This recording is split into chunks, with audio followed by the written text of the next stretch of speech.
Okay, so I was just talking about different ways to run a Ridgeline, and I've just got this small ABS plastic stake that I'm going to use for a toggle. So a lot of people like to tie a static loop, so either an overhand, and I tend to do a figure eight because it comes undone easier, especially if the rope the next morning after you've been out in the woods and it's wet. You know, just an overhand knot is really hard to get undone.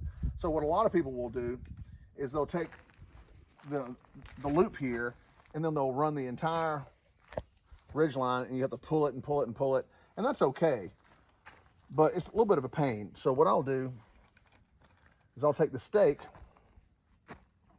and then I have my loop here, and I'll just take a bite through there. Then I just take it, or it could be a stick, any toggle, anything you want. I like the fact a stake has this little hook on it, and you can get a stick that does the same thing. But basically, when I do that, it just cinches together right here, right? And then you can run your Ridgeline this way, and it avoids you having to pull the entire length of the Ridgeline through that loop. And to take it undone, you just pull it and it comes out. So easy, easy. Even still, and here's where we test the figure eight, comes undone pretty easy compared to an overhand knot. But even still, it's much easier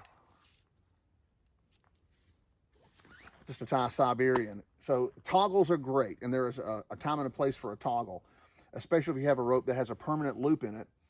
But still, knowing a knot is much easier, because then you don't have a permanent loop attached to the rope that becomes a permanent spot of fatigue on your cord.